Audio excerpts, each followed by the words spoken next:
Hello, আসসালামু আলাইকুম। আমরা আজকে এসএসসি ফিজিক্স চ্যাপ্টার 4 কাজ, ক্ষমতা ও শক্তি অধ্যায়ের ক্ষমতা সম্পর্কিত একটি অঙ্ক সমাধান করব ইনশাআল্লাহ। ঠিক আছে? তো দেখো, আমাদের এই অঙ্কে বলা হয়েছে কি, ভূপৃষ্ঠের 20 মিটার নিচ হতে পাম্পের সাহায্যে প্রতি মিনিটে 600 কেজি পানি উপরে পানি উঠানো হয়। ঠিক আছে?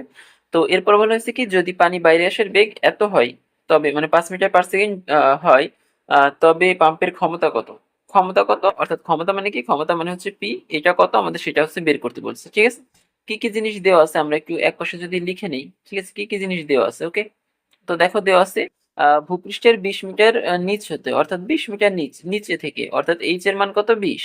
ঠিক আছে? মানে উচ্চতা বা গভীরতা যেটা সেটা হচ্ছে 20। ঠিক আছে? বলা আছে প্রতি মিনিটে, মানে আমরা বুঝতে পারতেছি যে টি যেটা সময় সেটা দেওয়া আছে আমাদের প্রতি মিনিট। প্রতি মিনিট মানে কত? 1 মিনিটে হচ্ছে কত? 60 সেকেন্ড। ওকে? আর এরপরে বলা আছে দেখো 600 কেজি পানি। ঠিক আছে? এটা বাংলায় লেখা হয়ে গেছে, ইংরেজিতে হবে। ওকে? তো যাই হোক, 600 কেজি পানি বলা হয়েছে, অর্থাৎ এখানে আমরা বুঝতে পারতেছি কিনা দেখো তো, যে এম এর মান হবে সেটা হচ্ছে কত? 600 কেজি। ঠিক আছে? এম এর মান হচ্ছে 600 কেজি। ঠিক আছে? আর এরপর বলা হয়েছে কি, যদি পানি বাইরে আসার বেগ হচ্ছে 5 মিটার পার সেকেন্ড হয়, অর্থাৎ যে বেগ সেটা হচ্ছে 5 মিটার পার সেকেন্ড। ঠিক আছে? এই ইনফরমেশন গুলো হচ্ছে আমাদেরকে দেওয়া আছে। ঠিক আছে? এখন আমাদের কাজ কি, আমাদের কাজ হচ্ছে এই অঙ্কটা কিভাবে করব। আমরা একটা ক্ষমতা যেহেতু বের করতে বলছে, ক্ষমতার নির্ণয়ের সূত্র তো আমরা জানি, P is equal W by T. এটা হচ্ছে ক্ষমতা নির্ণয়ের সূত্র। ওকে? কিন্তু এখানে ডাব্লু কোনটা তোমরা এখন দেখো তো ভাইয়া, বুঝতে পারতেছো কিনা যে যেহেতু বলে দিছে যে ভূপৃষ্ঠের 20 মিটার নিচে হতে, ঠিক আছে, মানে 20 মিটার নিচে, মনে করো এটা হচ্ছে চিন্তা করলাম ভূপৃষ্ঠ থেকে 20 মিটার নিচে, এইখান থেকে এইটুকু হচ্ছে মনে করো 20 মিটার। ওকে? কল্পনা করলাম। ঠিক আছে? তো এটা মনে করো আমাদের 20 মিটার। ঠিক আছে? এখন বলা হয়েছে কি, 20 মিটার নিচে হতে পানিটাকে প্রথমে উপরে উঠাতে হবে। মানে এই কোশ্চেন পড়ে বুঝতে পারতেছো কিনা দেখো তো, এই দুইটা কাজ করতে হবে এখানে। কি, প্রথম কাজ হচ্ছে 20 মিটার নিচে থেকে প্রথমেই পানিটাকে উপরে উঠাতে হবে। ঠিক আছে? এরপরে সেই পানিটাকে কত? 5 মিটার পার সেকেন্ড বেগে হচ্ছে নিক্ষেপ করতে হবে। বিষয়টা এরকম। ঠিক আছে? মানে পানি বাইরে আসার বেগ 5 মিটার পার সেকেন্ড, অর্থাৎ প্রথমে পানিটাকে নিচে থেকে উপরে তোলা হয়েছে। ঠিক আছে? এরপরে হচ্ছে 5 মিটার পার সেকেন্ড বেগে তাকে হচ্ছে নিক্ষেপ করা হচ্ছে, মানে এত বেগে সে পানিটা বেরোচ্ছিল, তার মানে কত? মানে 5 মিটার পার সেকেন্ড বেগে হচ্ছে নিক্ষেপ করা হয়েছে, তাই না? বিষয়টা এরকম, তাই না? তো দেখো, এখন এখানে দুইটা কাজ করতে হবে আমাদের। প্রথম কাজ হচ্ছে কি, পানিটাকে নিচে থেকে উপরে তুলতে হবে। ঠিক আছে? তার মানে নিচে থেকে উপরে তোলার জন্য আমাদের কাজের পরিমাণ হবে হচ্ছে mgh। ওকে?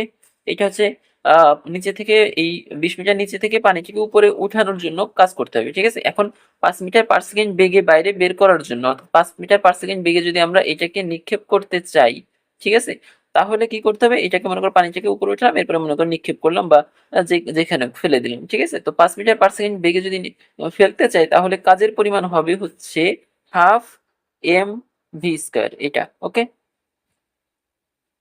ঠিক আছে? মানে দুইটা কাজ করতে হবে, একটা হচ্ছে পানিটাকে উপরে উঠাতে হবে, তারপর হচ্ছে এত বেগে, মানে 5 মিটার পার সেকেন্ড বেগে সেটাকে হচ্ছে বাইরে ফেলতে হবে। ওকে? তো এখন দেখো, আমরা যা যা দেওয়া আছে আমরা সেই জিনিসগুলো যদি বসিয়ে দিই। এম এর মান দেওয়া আছে 600 কেজি। ঠিক আছে? তো 600 কেজি।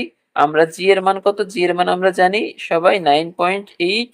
আর হচ্ছে এইচ এর মান কত দেওয়া আছে? 20 মিটার, মানে উপরে উঠানোর জন্য। ঠিক আছে? এরপরে যখন আমরা বাইরে পানিটাকে 5 মিটার পার সেকেন্ড বেগে ফেলবো, সেক্ষেত্রে হাফ এম এর মান কত? এম এর মান হচ্ছে 600 KG. 600 KG into V square, V এর মান কত? 5 মিটার তার স্কয়ার। তো যদি আমরা একটু ক্যালকুলেশন করি তাহলে কত পাই একটু দেখি তো।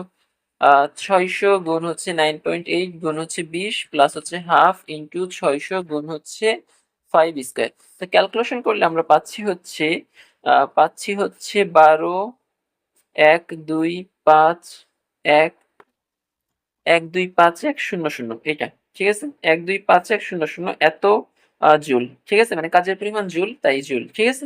তো পাচ্ছি হচ্ছে 1,25,100 জুল। ওকে? এটা আমরা পাচ্ছি। ঠিক আছে? এরপরে যদি আমরা এই যে এই সূত্র অনুসারে, উপরে যে সূত্রটা আমরা জানি always, P is equal W by T, তো সেই সূত্রটা এখানে অ্যাপ্লাই করব। ঠিক আছে?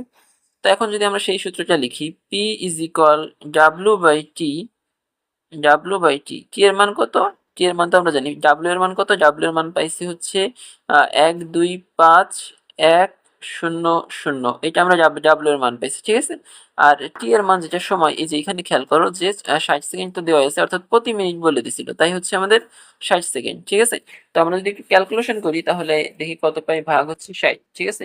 তো পাচ্ছি হচ্ছে 2085 এত ওয়াট। ঠিক আছে? তো এটাই হচ্ছে আমাদের অ্যান্সার। ঠিক আছে? তাহলে আমাদের অ্যান্সার কত? ক্ষমতা কত? এই অঙ্কে আমাদের ক্ষমতা হচ্ছে 2085 ওয়াট। ঠিক আছে? এই ছিল আমাদের অঙ্ক। আশা করি বুঝতে পারছেন। ঠিক আছে? তো বুঝতে না পারলে ভিডিওটা আরেকবার দেখতে পারো। তো এই পর্যন্তই এই ভিডিওটা। সবাইকে ধন্যবাদ।